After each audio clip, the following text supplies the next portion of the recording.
অধিনায়ক হিসেবে আর কি চাই? ভরসা রাখবেন নিজের সতীর্থদের উপর। বাংলাদেশ টি-20 দলের নতুন কাপ্তান লিটন কুমার দাস ভরসা রাখছেন ফিনিশার শামীম হোসেন পাটোয়ারির উপর। এবার পুরো দল একসঙ্গে। সিলেট থেকে শামীম শরীফুলরা যোগ দিয়েছেন শান্ত হৃদয়দের সঙ্গে।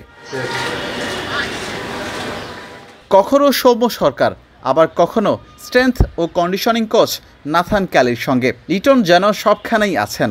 যাকে বলা যায় মধ্যমণি আর কি। নেতা মানে তো সবার নেতা। স্কোয়াডে কেউ থাকুক আর নাই থাকুক, এই যে আবু হায়দার রনি, যিনি টি-20 দলে নেই তবুও এলকেডি আলাদা করে সময় কাটাচ্ছেন বামহাতি পেসার আবু হায়দার রনির সঙ্গে। ঘরোয়া ক্রিকেটে পারফর্ম করা রনিকে নিয়ে চিন্তা করছে নির্বাচকরা। রনির সঙ্গে কথা বলতে বলতে আবার পেছন থেকে ডাক আসে লিটনের। একটু পেছনে তাকিয়েই দেখেন tiger 2 master mind head coach Phil Simmons আর সিনিয়র সহকারী কোচ মোহাম্মদ সালাউদ্দিন। আলোচনার বিষয়বস্তু স্পষ্ট জানা না গেলেও আসন্ন সংযুক্ত আরব আমিরাত ও পাকিস্তান সিরিজ নিয়েই আলোচনা হচ্ছে, তা মোটেও অজানার কিছু নয়। লিটনকে পেয়েই যেন একটু স্বস্তিতে আছেন সিমন্স সালাউদ্দিনরা। এবার তো শুধু একটা কিংবা দুইটা সিরিজের জন্যই নয়, 2026 টি-20 বিশ্বকাপের কথা মাথায় রেখে বিশ্বকাপ পর্যন্ত তাকে দায়িত্ব দেওয়া হয়েছে। তাই লিটনকে নিয়ে পরিকল্পনা করতে খুব সহজ হওয়ার কথা টাইগার কোচিং স্টাফদের। মূল মাঠ থেকে ড্রেসিং রুমে লিটনকে নিয়ে যেন এক রণকৌশলী তৈরি করা হচ্ছে। সিমন্সের প্রথম পরীক্ষায় পাশ করেছিলেন লিটন কুমার দাস একজন নেতা হিসেবেই। গত বছরের ডিসেম্বরে ক্যারিবিয়ানে তাদের মাঠে 3-0 ব্যবধানে সিরিজ জেতা, যেটা সত্যি দারুণ কিছু তো বটেই। তাই এই লিটনকে পেয়েই যেন আর একটু স্বস্তিতে থাকবেন কোচরা।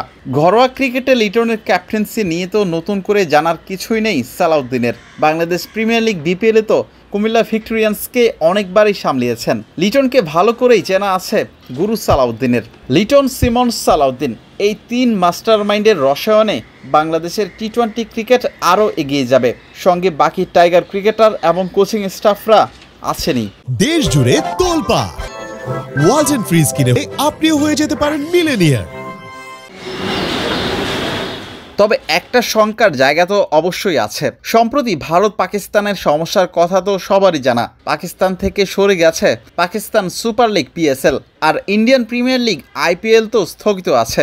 এই অবস্থায় আসন্ন বাংলাদেশ পাকিস্তান সিরিজ মাঠে গড়াবে তো। মাঠের বাইরে শঙ্কা থাকলেও টাইগাররা অনুশীলন করছেন নিবিড়ভাবে, নিজেদের কাজটা ঠিকঠাক করছেন, যেটা সবচেয়ে বেশি দরকার ছিল। ক্রিকেটের মধ্যেই ফোকাস রাখছেন ক্রিকেটাররা। ফিউচারের কথা তো আর কিছুই বলা যাবে না, যেটা সময়ের কাছেই ছেড়ে দিতে হবে। বিলাল হোসেন শিমুল, ক্রিকেট 97।